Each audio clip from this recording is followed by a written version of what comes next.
I'm not sure if I can start the fun, but see that. Yeah. I had a lesson that I had to teach them. It's not able to. Yeah. Whereabouts is that? In almost the time. Still a fair way to go.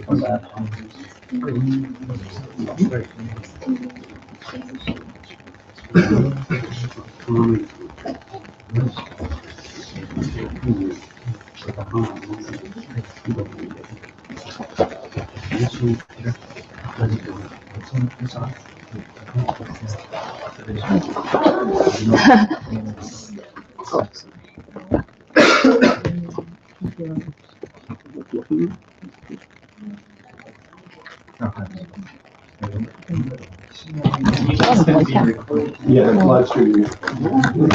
So last year they recorded it halfway through it cut out, so I was like, here's the lucky.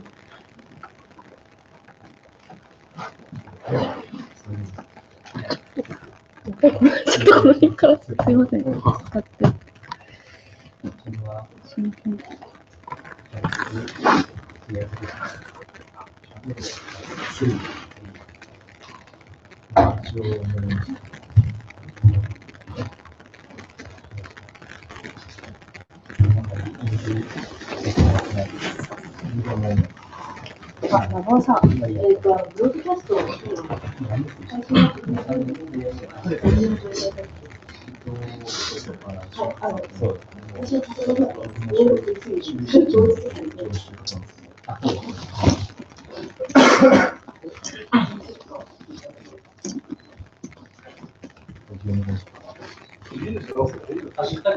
I'm worried about like, there's projecting to be very hard to find.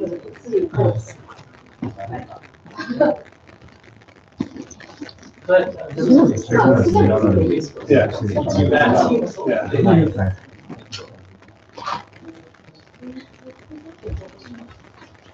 By the way, isn't it business? For sure. On my bag. It's a startup company in Pocono. もうすぐ始めるんですけども、一応、まず一つ中継をするので、ちょっと一応この辺を撮ってますが、映りたくないとか、変な社外費のことを言っちゃうとか、ないようにお願いします。あと、トイレはそちら奥の方なんで、もし今も行きたい人がいたら来てください。あと、Wi-Fi がここありまして、このスケムサズっていう ID で、ローリングストーンズ00っていうパスワードなんで、ID Wi-Fi つなげたい方はお願いします。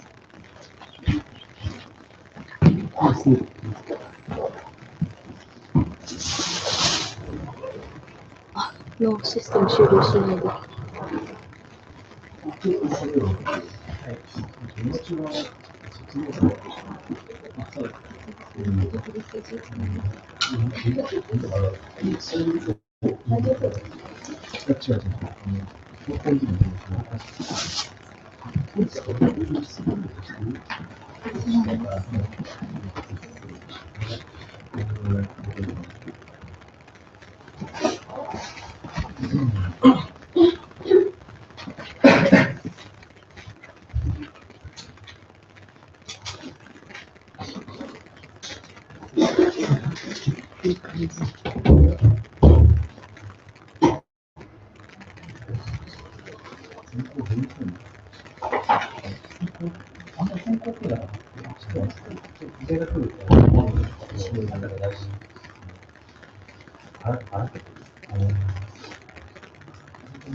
聞こえればなんだよね。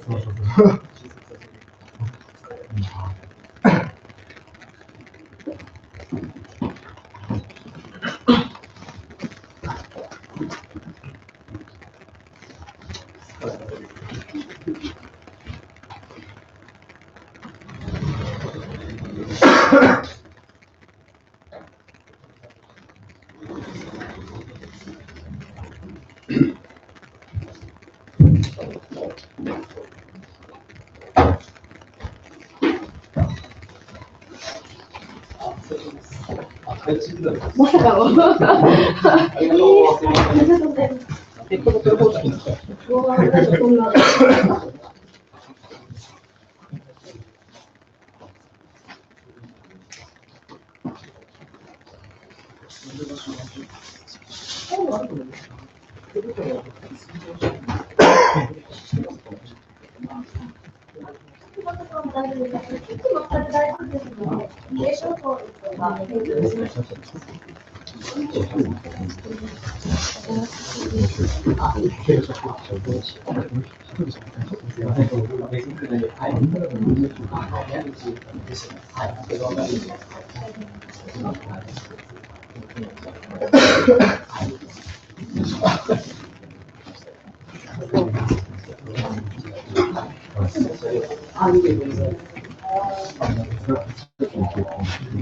すみません、チョークってどこ？チョークに関してはね、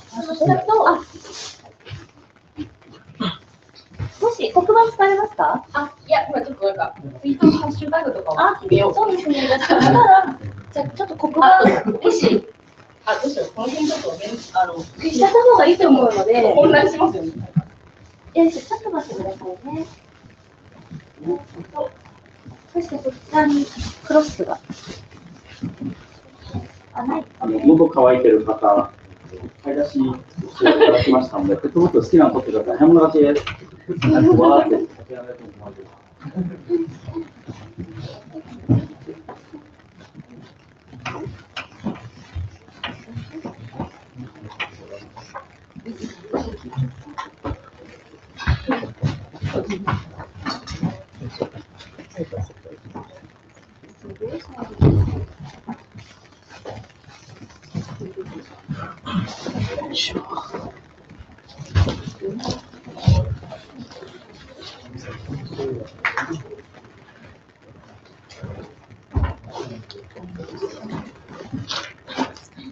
新しさ消してくるの？ありがとう、お願いします。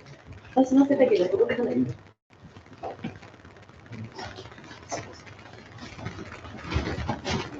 一回出します。このハッシュタグ、これもうちょっと広くなるので。もうこれが見えますか？一応ハッシュタグを決めたんですが、ツイートとかしても大丈夫です。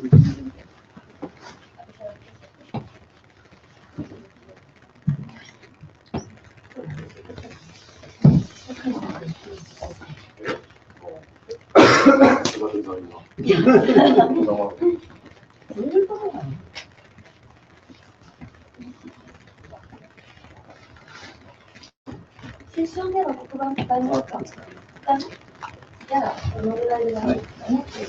お邪魔しました。はい。そろそろ皆さん、大丈夫。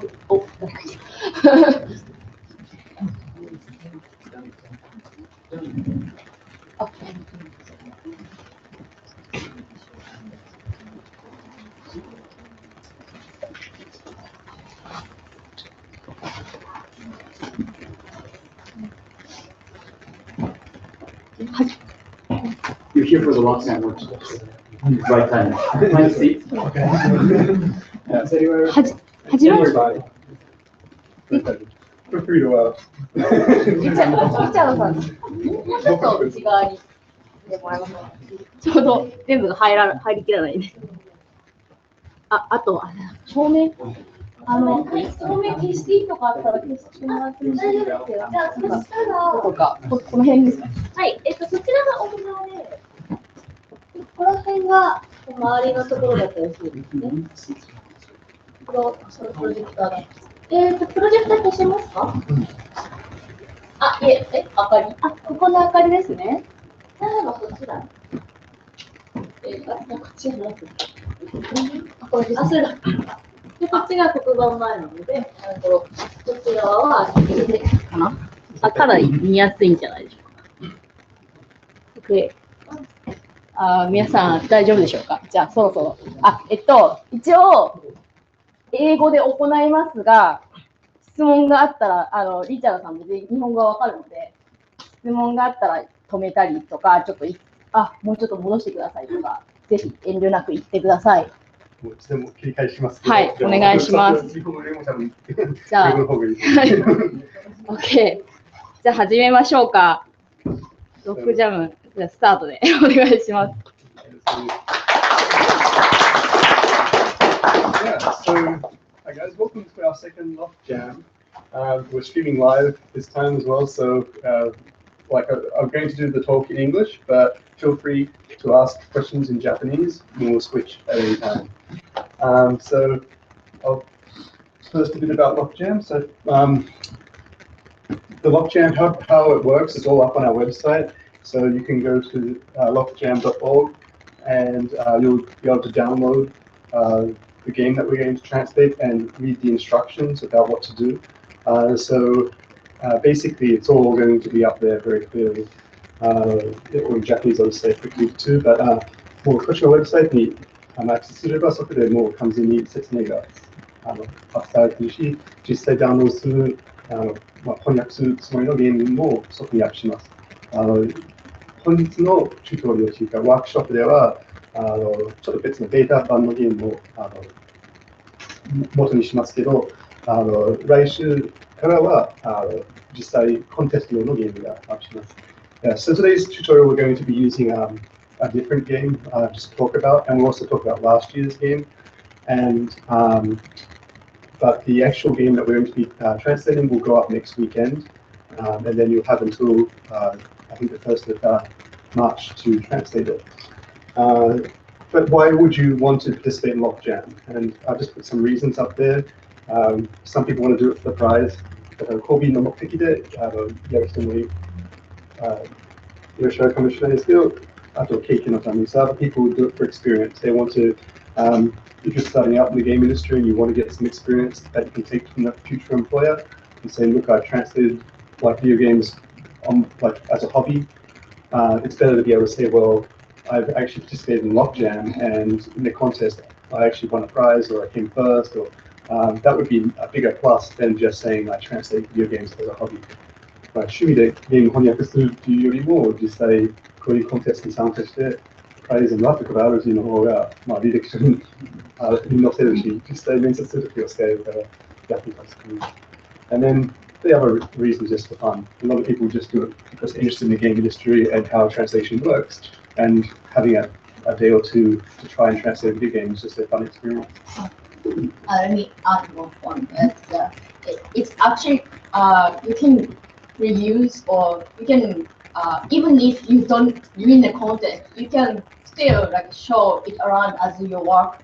So it's a big plus for your portfolio. That I mean, as a translator, it's really hard to show your work to a future employee because there's some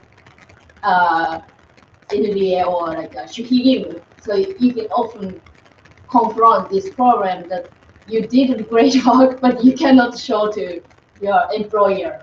Really. So it's really good to have this kind of perfectly open source you can use during your this はい。公開権利とかはちゃんとクリアしてあるので、一回もうコンテストに受からないし、コンテストに期間中終わらなかったりとかしたとしても、もう翻訳したものは誰に見せても大丈夫なんで、将来の何か就職したりとか、そういう時に見せられるので、ぜひ使ってください。Yeah, so if you're wondering who I am, some people would know me from previous LocJAM talk or talks at E3 or GDC, those places. But yeah, so I've worked at Square in Japan, helped set the localization department there and helped run it for 10 years. Then I moved to Blizzard Entertainment in America. Some of you guys are talking about Diablos. Yeah, so I worked there on particularly on StarCraft and also StarCraft 2 and also the World of Warcraft series, translating that into over 20 languages. So I ran that department. And also I worked at Level 5 in Fukuoka for a couple of years as well. So I've sort of been back and forth between different companies in Japan and America, and at the moment I'm working freelance.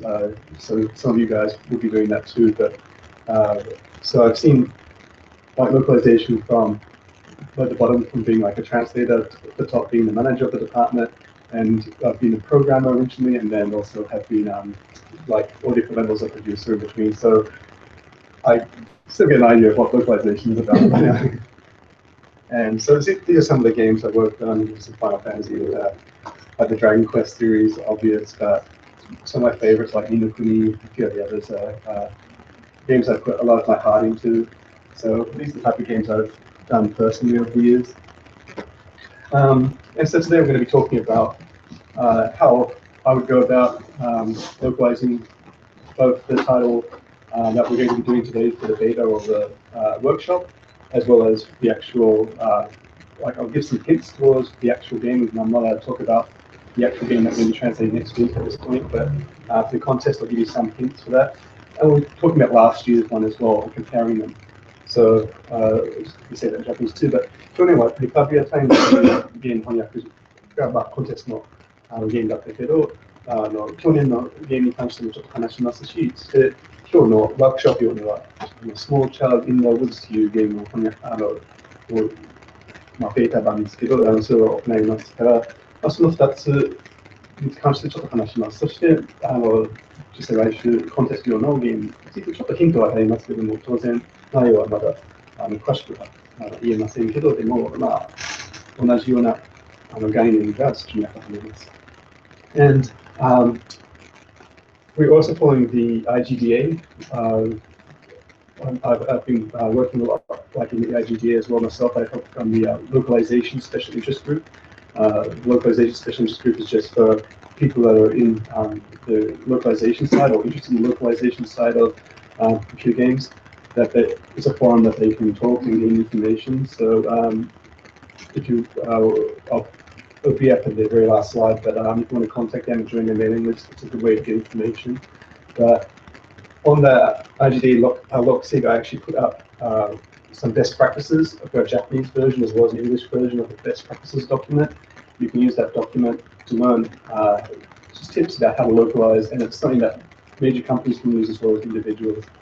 こっちに関してですけど、IGDA という International Game Developers Association という団体があります。そして、そこの中にはローカライズのグループも、スペシャルインダストリーというウェブサイトとかメーリングスがあって、そこで情報交換を行ってますので、そのためのベストプラクティス、要はゲーム翻訳に関しての一番いいやり方の提案のドキュメントを作ったんですけど、それは日本語版はこっちの上の方で、下の方は英語版ですけど、両方はありますので、よかったら参考にしてください。So I'll be using that document as a base, and we'll be talking about the steps of localization. So when you translate a video game, these are the steps that you'll usually do, and we'll go through each of those steps and apply it to our little project that we're doing like today, as well as the contest next week. 普通、ゲーム翻訳する今日こういう7つのステージ、ステップがありまして、今日のワークショップ用、そして来週のコンテスト用には、こういう大きい概念を、その実際のモデルに当てはめて、どうやるのかをちょっと言ってみます。And so those steps, when you put into a schedule, would be laid out like this, so that you start with familiarization, getting to know the video game, then go into glossary creation. So you actually would look at the words in the game and make a glossary, yogo, in Japanese yogo, and then you go on to actually translation. If you have like voice recording, you'd usually translate the voice sections first, and then when you after finish translating the voice section, someone will be doing the voice recording while you finish the rest of the translation. So this is how we usually do a schedule, basically different depending on the size of the game. 日本ではこういうファミリアライゼーション期間では、ゲームを使用して、その中身を知ること、その次のステップは、用語集作成、トースターガイド作成、そしてそのあとは実際翻訳を行って、大体音声収録が必要なゲームだったら、音声の台本を優先に翻訳して、その後、もう音声なしの翻訳という順番で普通行います。なぜかというと、大体同期で音声収録を行いますから、一人の翻訳者がレコーディングスタジオで実際の翻訳、実際のレコーディングをやってる間に、もう一人の翻訳者は、僕の翻訳者たちは、レコーディングのテキストを同期で翻訳できるような、そういうようなスケジュールだと言います。And the important part is also these gray areas, the holidays and buffers. A lot of companies forget to put them in their schedules and just assume the translators are going to be working non-stop. I always put like gray chunks into the schedule that this is your buffer. If anyone's sick or needs to take time off, they can use that. You can move it back and forth. But I think it's important that you put a buffer in the schedule to begin with, and never assume everyone's going to be fine from beginning to end.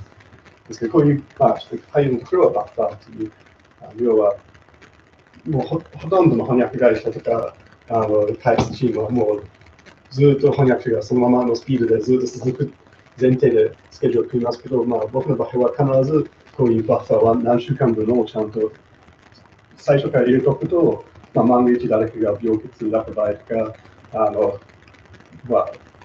僕の理由でなんか休みを取りたい場合は、ちゃんとバッファーに入って、そのバッファーはちょっと変動できるとか移動できるように、ちゃんと最初から組み立ってれば、後で起きるものであっても、あんまり全体的なスケジュールに影響が出ないような感じで。Yeah, I try to impress other people to do their schedule this way, but a lot of companies don't. So try to encourage them to work that way. So the first step we mentioned was familiarization and track work. So familiarization というのは、私有で、何も知ること。So we're going to the actual contest will be up on LocJAM org, but today's Small Child in the Woods is actually at this link. It's up on our Facebook website, but you can also copy it down and open up whenever you want to. But today we'll be talking a bit about that. And so what I'd assume that you do is the first thing you do is open the files and look at the files first to see what's in there, and then actually play the game. That's the most obvious thing that a lot of companies, when you work for agencies or large development companies, they don't even give you time to play the game, and they'll give you a huge game to translate, and they assume that you somehow magically know the context. And it doesn't work that way. You've got to play the game, and good companies pay you to play the game first. Like at Square, in particular, I used to always enforce that. Same at Blizzard, even at level 5, we enforce a period of time that translators should play the game. So if it's a 100-hour game, they'll have like a week or two to play the game at least to get the minimum understanding of it. It's most important. And we try to give people debug mode, so speed up the gameplay.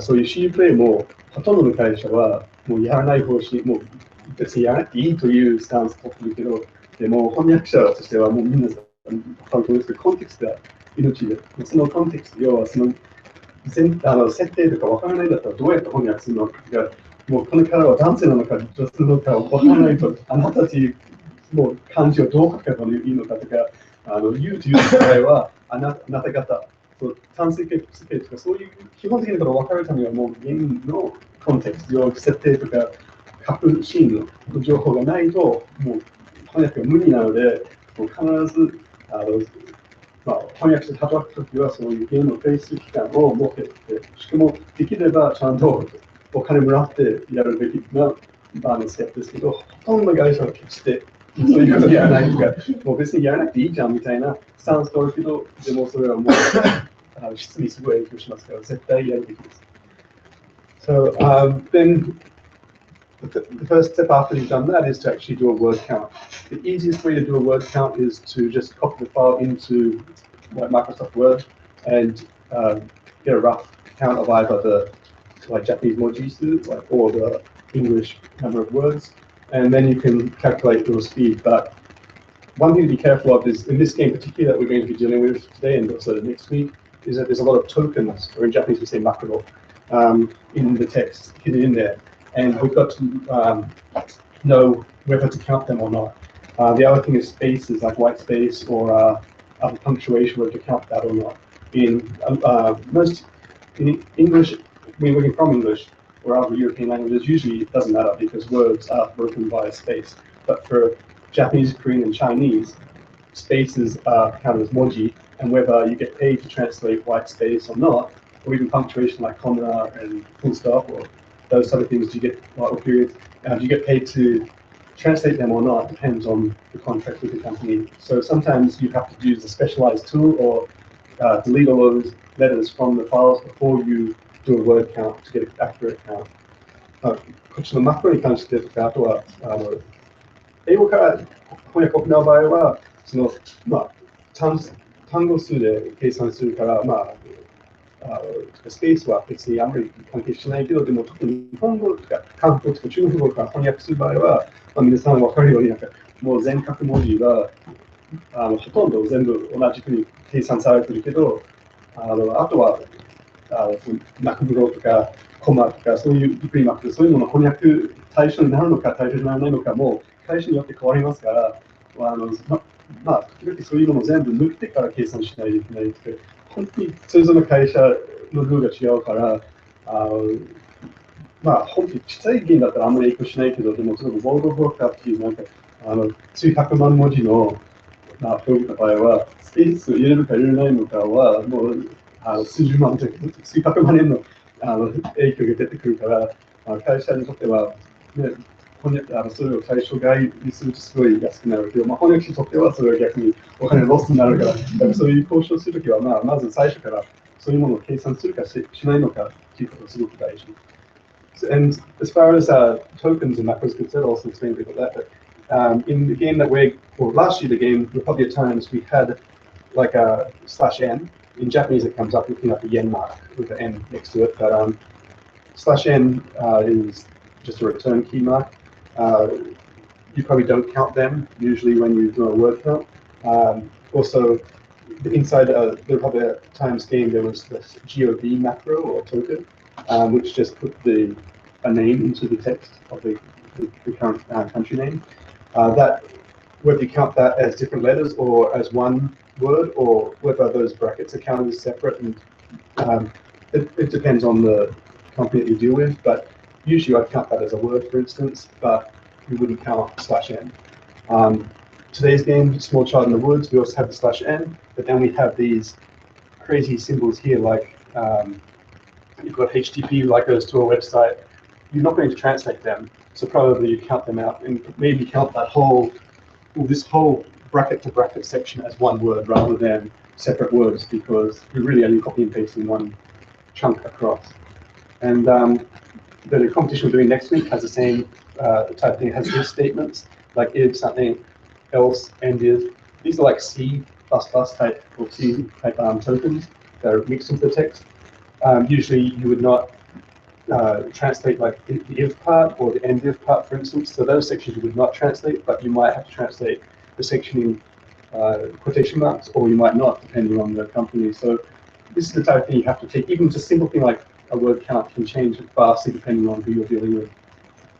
日本では去年のパブリアタイムズのゲームではそのガブというマクロが入ってて、あとは皆さんよく見ると思いますけど、そのN マークの N の改良コードが大体計算外になるから、一応ワードとしてカウントしない。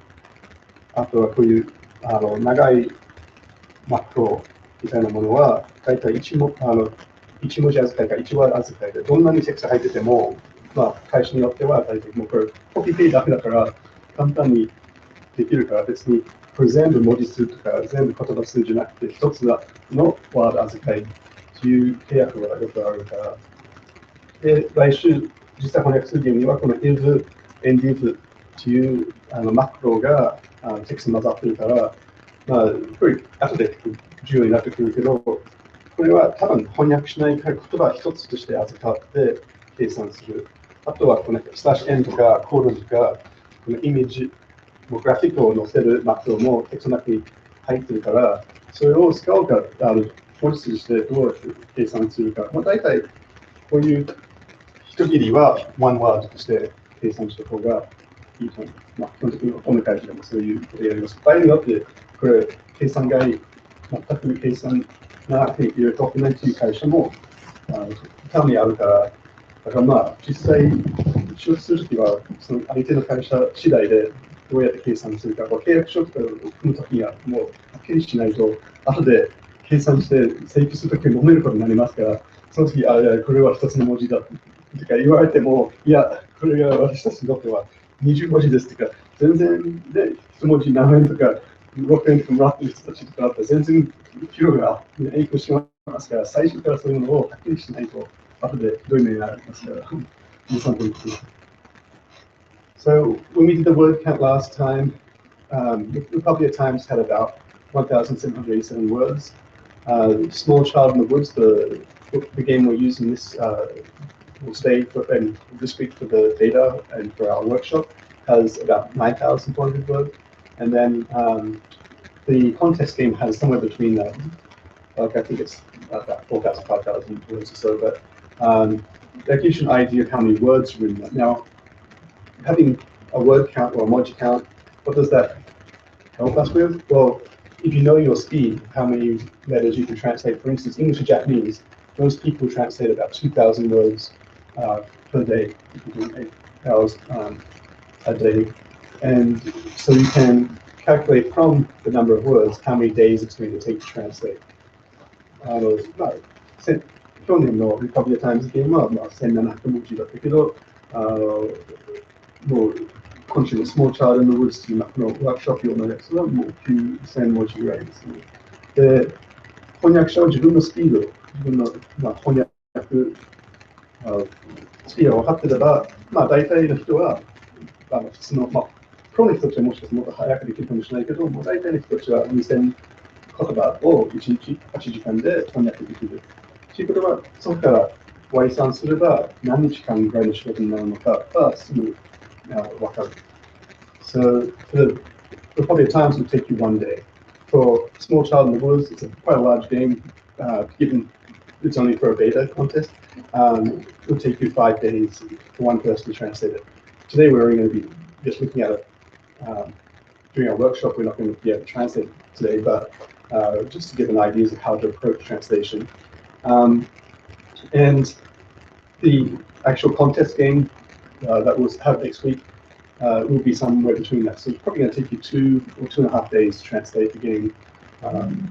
That's just translation time. Now, when it comes to editing, usually at a company you have somebody check your work. So you have an editor or a proofreader. And a proofreader can usually handle 3 or 4 translators' work in the same time period. So, エディターっていう翻訳し終わったら大体誰かにチェックしてもらうの。プルーフリーダーっていう人が大体持ってますけど、そういうエディターとかプルーフリーダーは大体、日本の場合は大体3人持ってますね。欧州言語の場合は翻訳4人分の仕事を同じ1日でできるかもしれないけど、でも日本の場合は大体結構言語が違うから、スピード的には大体翻訳と3人分の仕事を同じ時間でできるから、だから3分の1の割り算でエディティング時間は何時間なのか大体予想できます。So, and also then you have integration and testing. Will probably take for a small game like this an hour or 2. It's like you can really do it instantly, but to put it in and test it out for an hour or 2. So, 組み込みそのテキストをゲームの中に組み込んでチェックするのは大体1時間2時間をこの実際プロジェクトから割り当ててください。大きいタイプだったら数週間とかかかる時もありますが、グラフィックとか音楽とか音声全部書いてる場合は期間は変わるけど、でもこの場合は本当に数時間だけで終わる。And the next step would be to, now that you've got your words are lined out, you've played the game. While you play the game, you should be taking notes and write down the words that appear. And this is last year, the Republic Times game had words like Republica, Democracia, Antegria, Great Notable Leader, Ministry of Media, Republic Times newspaper, Editor-in-Chief, Worldy. These type of words give you a hint of what the game's atmosphere or the feel of the world is. And you can use that to start thinking, how am I going to approach the translation? You don't want to just run in there, start translating, and then realize that, oh, we translated the same word differently 2 or 3 times. You need to have a clear list at the beginning and try and fill that out first and try and keep the words consistent throughout the entire game. It might not sound a big deal on a game that's only 2,000 words, but when you're dealing with a game that's like World of Warcraft or Final Fantasy 11 or 14 size. If you don't keep that and you're translating for 4 or 5 years, it gets out of control, and you need to be able to have like a clear-cut way of how you're going to translate and keep that as a document going forward. So you can see from these words what type of feel are we getting? We're getting dictatorship, communism, like socialism. Like there's words that talks about orphans or like spies and terrorists, and there's a big brother feel like George Orwell's like 1984 novel. You have to increase loyalty by editing the newspaper, so there's censorship going on, and they're keeping your wife and child in a safe location. So there's very dark themes going on, but at the same time, it's a bit humorous. So that would affect how you approach your translation. こういう言葉からもうそういうなんか、1984という小説のビッグブラザーみたいな世界で実際のプロパガンダ、要は政府は完全に情報の流れをコントロールしている。そういうようなゲームで自分が新聞の記事を選んで、その国に対しての愛国主義の気持ちを盛り上がるためか、逆こともできるけど、でもそういうようなテーマのゲームで、でもその中では自分の仕事をちゃんとするために自分の奥さん、子供たちが預かってますとか、安全なところにいますって言ってるけど、でもすごいそういう怖い部分もあるけど、でも同時にちょっとユーモアのセンスが混ざってるから、じゃあこのプロジェクトどうやって翻訳するのかを大体そこから考え、言葉から雰囲気が大体決めて、そこからスタイルを決めることができます。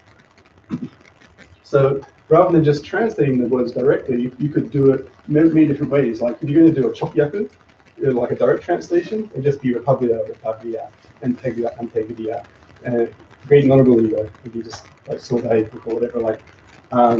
But you could throw that away and do a more liberal translation. So you could do it based on like real Russia, if you wanted to be ironic towards Russia, or you could do it about Japan.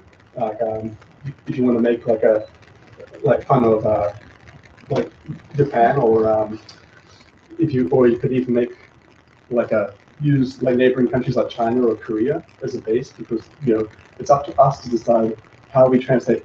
And the most important thing is like not just about your input into it, like how you want to change the game, but think about the original project, what it was trying to say, and how best to do that for your target audience.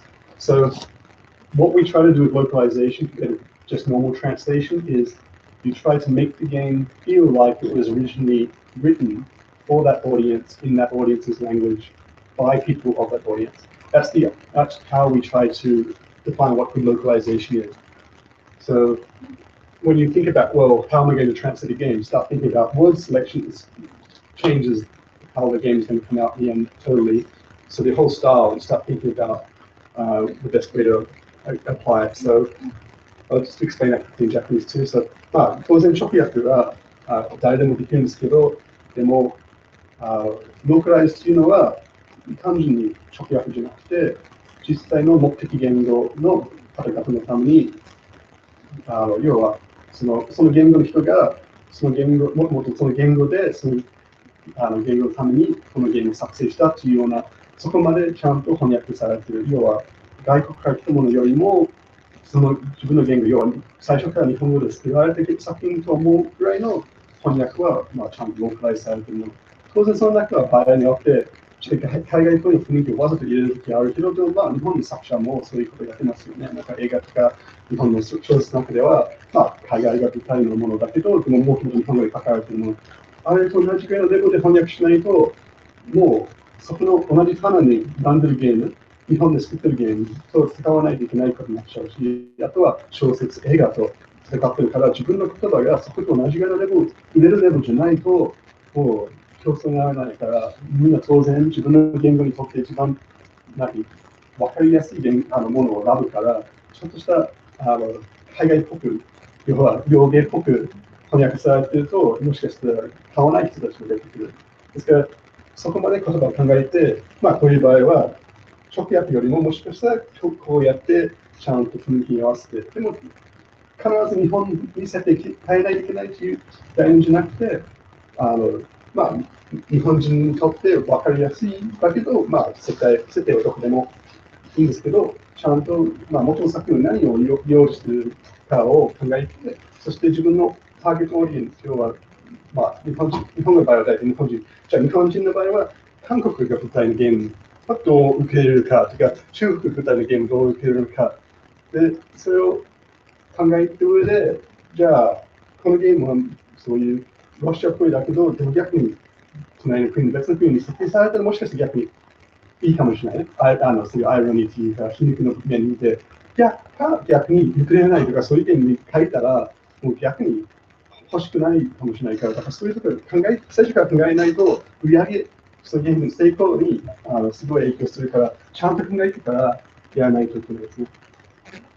So then we go on to style. So the last year's game was full of irony, but it was mainly newspaper headlines.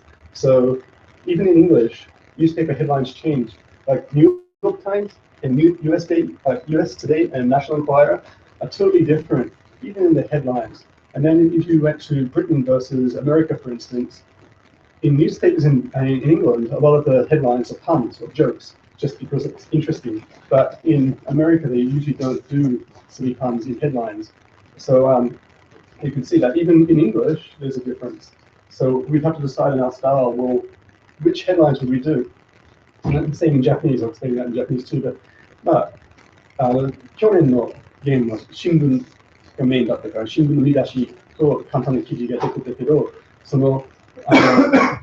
新聞の場合は、だって日本語であっても、もう朝日とか読売とか毎日新聞に比べて、ちょっとトストの記事の書き方とか全然違うとか、しない動画が全然違う。だからその見出し、日本語の同じ見出しであっても、スタイルが違う。まあ、例えばファミツ、みんな多分ファミツ読んでるけど、ファミツを読んでるとか、全部の行に最後に像がつけるけど、なんか、後押しゲームがそうだけど、もうなんで各行に像を必ずつけないといけないのかっていう、なんか不思議と思うぐらいだけど、そういうスタイルの一つ、その要はターゲットオーディエンスのために言葉を書いてる、ね。ですから、じゃあ僕たちが翻訳する場合は、その朝日のみたいなふうにもうドライに翻訳するのか、それともトストみたいになんかもうちょっと大げさな見出しをつけるのかっていう、そういうようなやり方やるのかって、まあ、雑誌もそうだけど、新書として週刊実はそういうもののレベルがしないのも違うし、書き方も全然違う。だからそれちゃんと言葉のプロだったら、それぞれの言葉の意味、ニュアンスが理解する上で翻訳できて、そうするとよりいい翻訳になると思う。So that was last year's game. Now talking about this year's game, let's try and do this a bit together, but there's words like Kyrgyz, the Soviet Socialist Republic, and the village of Tashkashat. And there's a ballerina called Babisara Beshiranova. It's like you can hardly pronounce it, but and then the word province. So what is that telling you about the setting of the game? もう日本人からとってはもうこういうクズゲズ、ソビエトリパブリックとかタシバシャとかバレリーナの女の子の名前が出てくるけど、あとプロヴィンスという言葉は自分にとってはどういうふうに何を伝えているのか、なんかまあ皆さんこういう言葉を見たらどういうふうにどういう世界観だと思ってますか？If you have any ideas, feel free to just say it. So, これどこが舞台と思ってます？こういう言葉だけ見たら。今日実際やりますから、これから座ってやるんだったら、じゃあ、このソビエト、ソーシャリストという言葉が出てるのは、まあ当然、共産主義のどっかの国だから、多分元ソ連っぽいの国だと思っちゃうね。じゃあ、日本語でそういうソ連っぽいの国をどうやって言葉を表しているのかを考えないといけないね。で、その次のところね、実際言葉書いたときは、so when we played the game, we also wrote down that there's bats that can speak, there's a sky king, like talk about king in the sky king's castle, sky president, so there's all the words about the sky going there. You have a village crone or a witch, you have lumberjacks, you have elderberry candy, that's not something that we usually have in most Western countries, so it's obviously, once again, a Russian type idea behind it. And you have like words like hocus pocus, abracazam. So, once again, what are these words telling us? 日本でも考えると、このコウモリが出てくるけど、コウモリが喋る。だから当然もうね、もう現実世界じゃない、ね。で、スカイキングっていう言葉が出て、じゃあそれは空の王様で直訳するから、それ天空帝王とか、なんか別の言い方によって全然雰囲気が変わるから、でも、そのスカイカーソルとか、まあね、天空の城とか、そういう言葉が出てくる。で、あとは、まあ、村の魔女が出てくるけど、その魔女という単語が出てきて、だから、一人だけ日本にそういう言葉も出てくる。あと、フォークスフォークスという、なんか、魔法の言葉が出てくるが、じゃあ、明らかにこれが、魔法の世界という概念がついてくるね。じゃあ、日本語だとどうやってこれを表すのか、さっき言ったように、空のなんとか、天空のなんとかは、全然雰囲気が違うから、言葉選びがすごく重要。で実際のスタイルを開くと、opening up and seeing the style is like in choose your own adventure or fighting fantasy books that used to be very big in the 80s. They've sort of gone out of fashion now. Many video games have taken over. But 日本が近代をどうするシリーズとか、ファイティングファンタジーシリーズという本があって、基本的にそういうような雰囲気の本に基づいているゲームですから、じゃあその本のスタイルを参考にして翻訳することもできません。あとは、おとぎ話が明らかだから、おとぎ話も参考にして翻訳するのはいいかもしれないね。And there's also, some of the wording is a very weird feel, like eating of the same spirit. A honey bat, you want to use oodles of one, acorns, it's like very strange words, and they talk of rubles and stuff. And then they have a very strange Russian feel, kotowaza, or like very long explanation for something that's just like an idiom or a saying. So this is giving you an idea that it's set in Russia. Well, how do we do that in our own language? Do we correct these mistakes, or do we translate them broken as well? Because originally the English is slightly broken. So do we want to reflect that it's slightly broken into our target language, or do we correct it and try and make it feel as natural as possible? Also, how are other Russian stories translated into target language? You might want to look at that and see how other famous fairy tales from Russia have been translated into English or your other target language before you approach this. 日本語で、そう、その中で、もうこういうちょっと間違えてる英語っていうか、ちょっと変な英語が混ざってるね。明らかにこれが、ソ連から来た、もしかしてロシアから来た人が英語を書いてる時の間違いが混ざってる。じゃあ、日本語の場合はどうします？このままきれいに翻訳し直すのか、それともちょっとわざとその間違いを混ぜて翻訳するのか。要は英語の方はちょっと間違えてね、英語が混ざってて、その世界観がちょっと違う人が英語を喋ってるような雰囲気。じゃあ、それを日本語でやるのかといえば、僕みたいに間違えただけの日本語で翻訳するのか、それともきれいに直して、もっと人を受け入れて、もともと翻訳作った人がやろうとした意図というか考えをちゃんと日本語で表現するのか、ちゃんと正しい英語日本語で翻訳するのか、それともわざとそういう、間違えた、海外から来てる雰囲気をわざとつけるのか、その味をどうやってつけるのか。参考としては、ロシアから来たものを考えた方がいいと思いますけどね。大体、こういう当然驚き話はあるけど、日本語でしばらく流行ってたチェブラシカとか、多分その中でちょっと変なヌルギっぽいなものは知ってる人いますけど、でもそのものロシアから来た、あとは、日本の驚き話の中で大きな株という驚き話ももともとロシアから来てて、じゃあそれをどうやって日本語で翻訳されるのか。で、そうやってその驚き話を雰囲気に入れるとか、入れるのか。で、in English, for instance, fairy tales have a very interesting way of being translated, and there's a set style to it. Like when we're translating Ninokuni, there was a book of fairy tales. We had to look at the fairy tales and how the Grimm brothers were translated into English and try and mimic that style. And so we spent a lot of time studying fairy tales. And fairy tales, you don't have much room for characterization. You get the feeling of the character just from a few words. Like when Little Red Riding Hood sees the wolf dressed as a grandmother, says, "Oh, grandma, what big eyes you have." It's like a set phrase. "Oh, grandma, what big teeth you have." it's a set phrase that people know. Now, the characterization of Little Red Riding Hood is coming from that, saying like Rapunzel, Rapunzel, let down your hair. That's a set phrase. Everyone gets that. When you hear that, you know exactly who's speaking, what type of person is speaking. It's just a simple phrase, but these fairy tales have become such a part of our culture that we understand immediately the feeling of it. So if we can mimic that, it's a very powerful tool.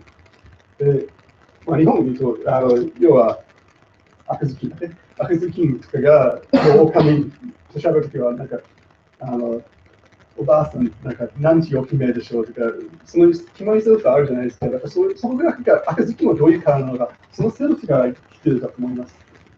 まあ日本語だと地方によって変わるんですけど、日本の昔話もまあ、逆に提案していただくと助かりますけど、例えば桃太郎だったらもう決まってることがあるよね。なんだっけ昔とか、あとは桃が転んできた時の音。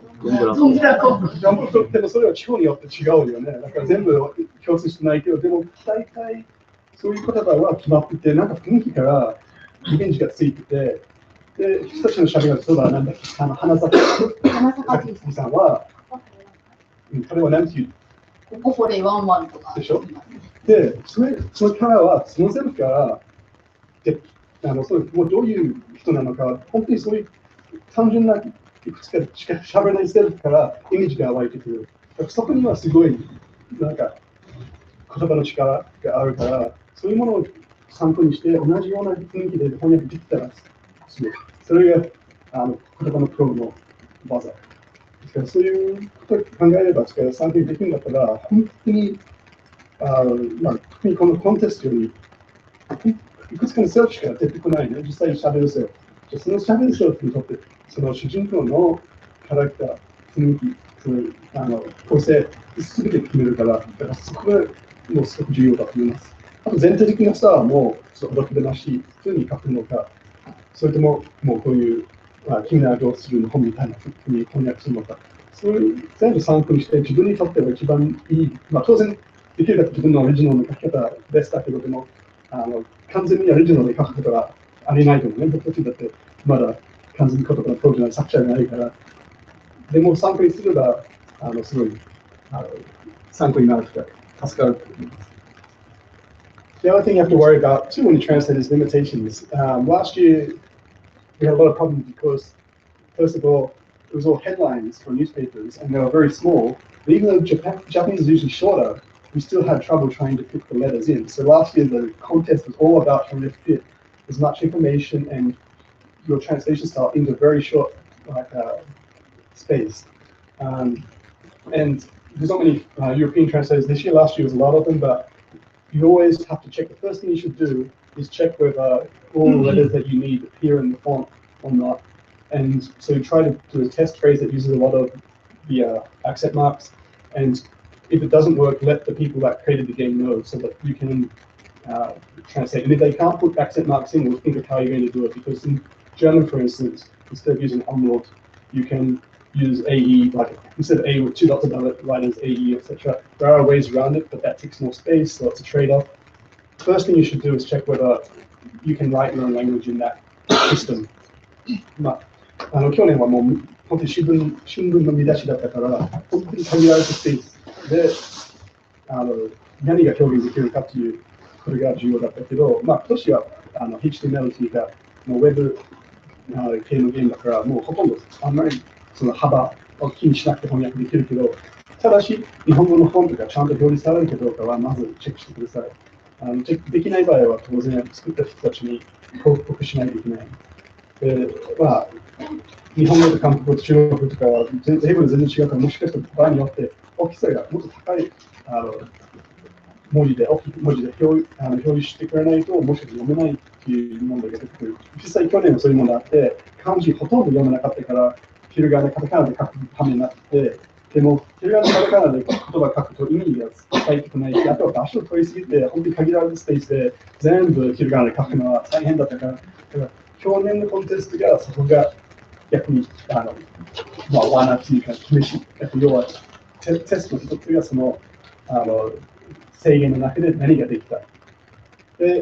So this year it's web-based, so the font should all be okay, but still check them anyway. And still check that the rest of your translation can appear before you start fully translating, just doing some test text. 日本ではまあそういう試しでちょっといくつかの文字を入れてみて、ちゃんと漢字が読めるかどうか見て、で、大体あんまり長さは気にしなくても大丈夫みたいけど、でも場所によって、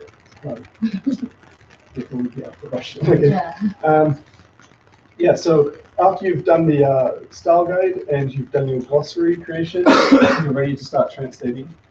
So when you start translating, it's important to save your backups regularly.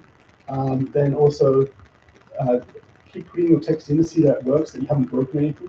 Because this time there's a lot of macros or tokens, and if you accidentally change them, it could break the game. So always keep checking and keep taking backups so that you can reverse anything you broke. で、まあ、バックアップ、要はファイルを何回もセーブして、内側の前でセーブしておくと、万が一とかトーケンとかそういうマクロを壊した場合は、巻き戻して修正できるということをお勧めですね。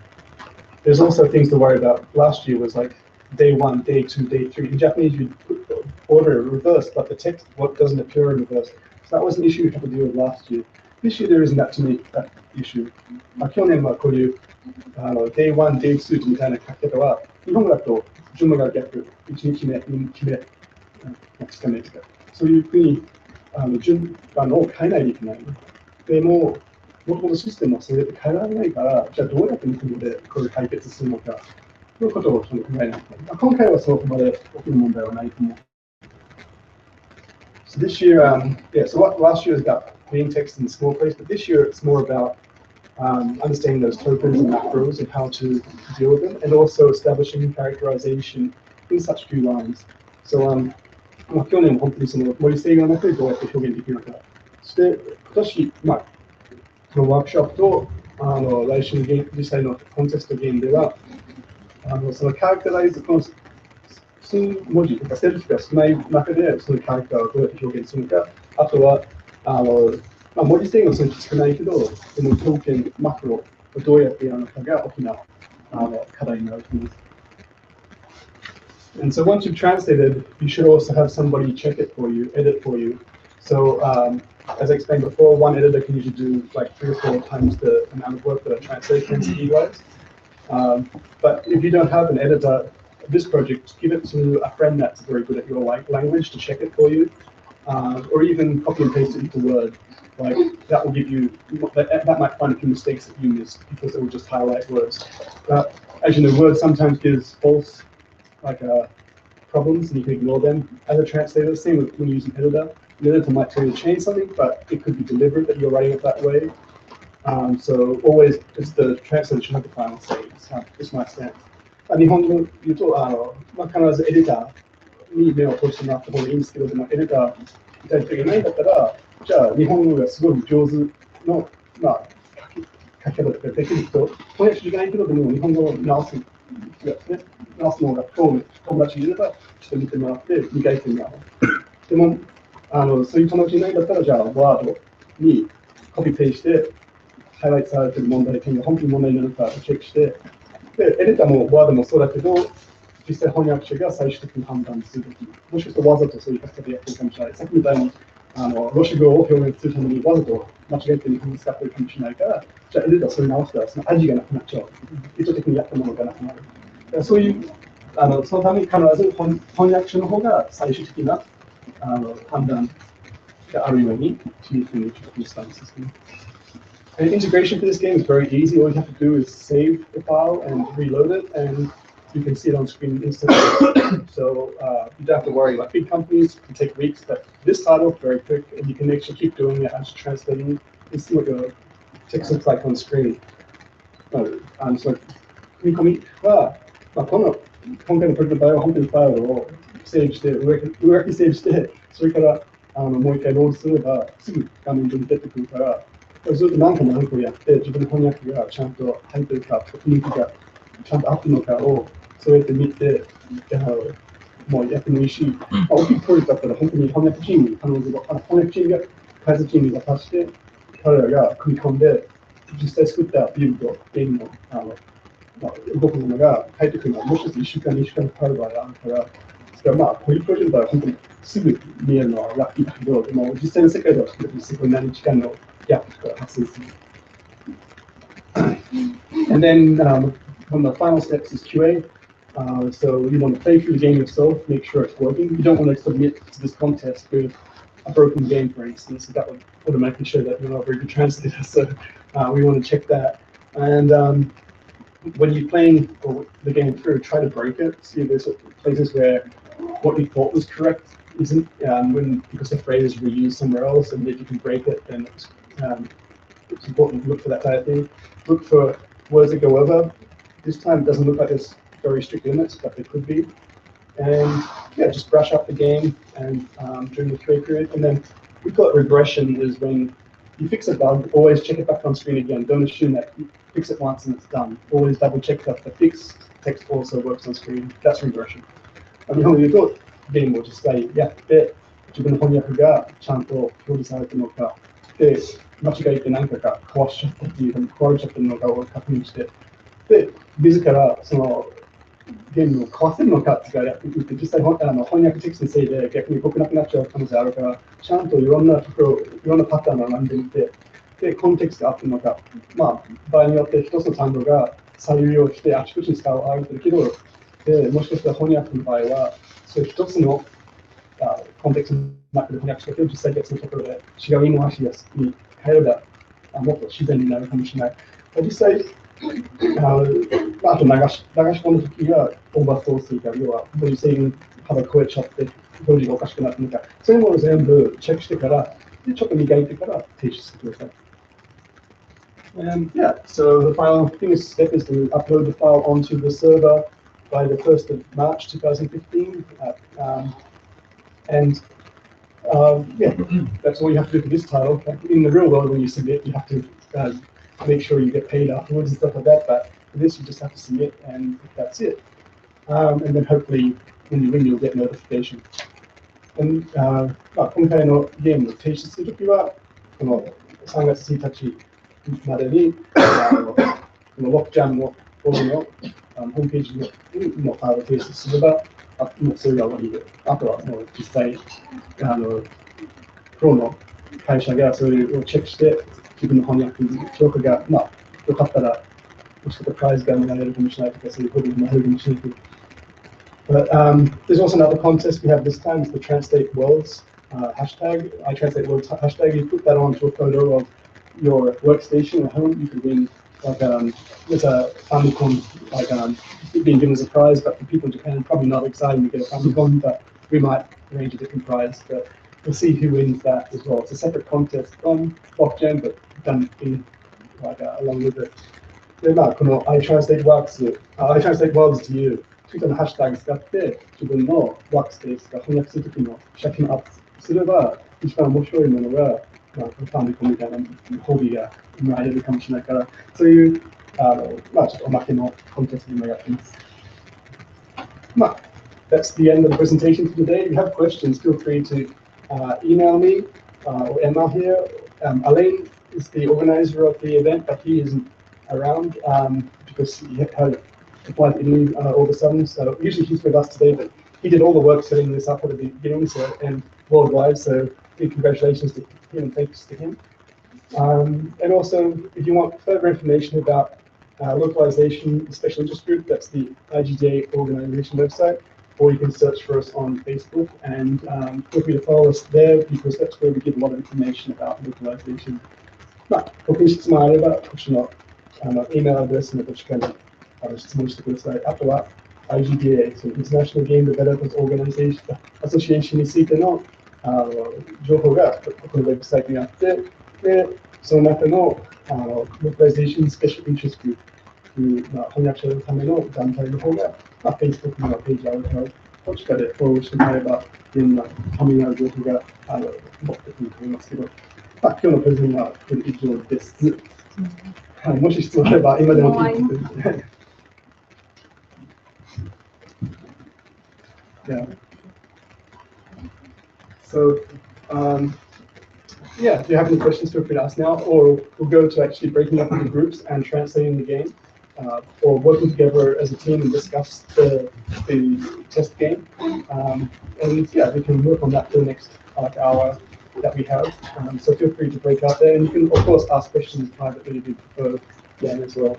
これから実際この部屋の中であちこちのテープを使って、グループでちょっと話し合って実際のゲームを去年はグループで翻訳したチームも出てきたけど、実際ワークショップ一緒に座って翻訳一緒にやってみるというチームも出てきてから、今日はそういう目的でちょっとやってみて、質問あれば共同で解決して、そうすると来週実際のコンテストやるとか、もう大体問題なく翻訳が進める状態だから、今日はそういう、1時間使って、実際のゲームがどこかどうやって翻訳するのかという感じでの質問あれば、もうやってください。あとはもう、先ほど出してみるから、そういう自由にしてると。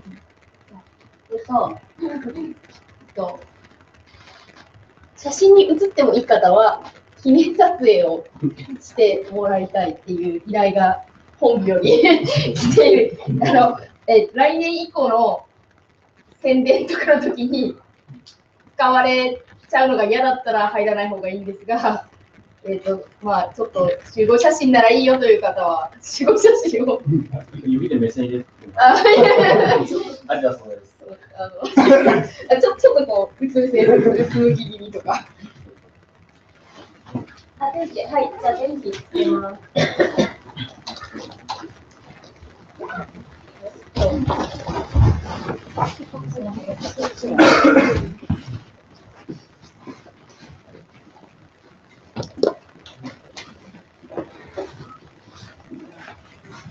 リチャードさん、ありがとうございました。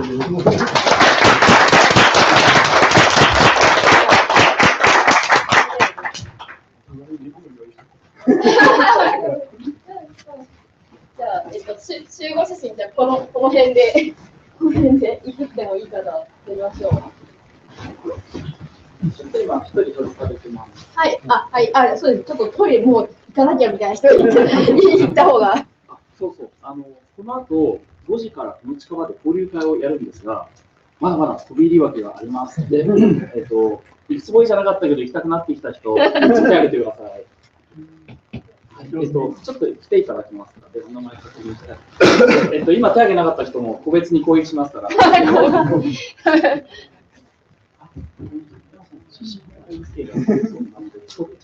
ゃあ撮っちゃい、写真じゃあ撮っちゃいますね。ここになんとなく並んでください。まず顔が手前は誰ですか？左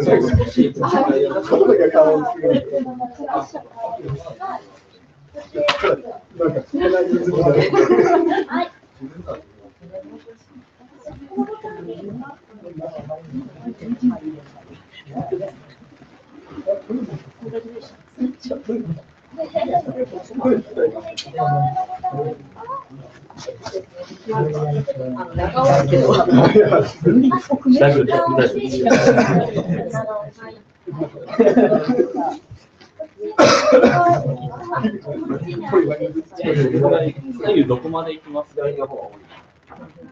左右はそこのスクリーンのところに。そうですね、もう少し。ハウスは入るんですか？真ん中。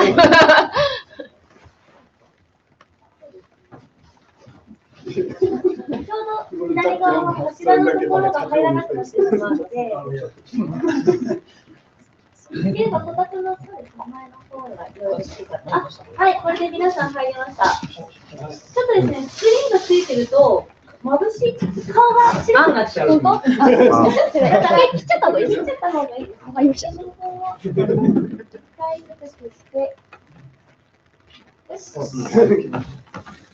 プレイのスクリーンがやるね。はい。今、大丈夫です。大丈夫だそうです。先にやっていくと。でもせっかくタイミングいいから。いや、ちょっと見せたくない。いいですね。どうぞ、お入りください。そうなんですね。すいません。できます。はい、チーズ。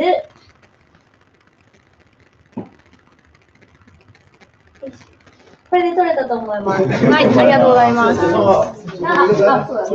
次。取材の人が。いますよ、皆さん。3、2、1。あと2枚いきますね。3、2、1。はい、じゃあラストもう1枚。3、2、1。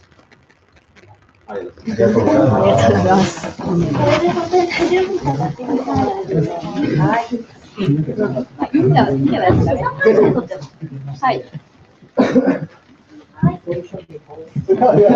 みません、交流会行きたくなってきた方、ちょっと一言声かけて。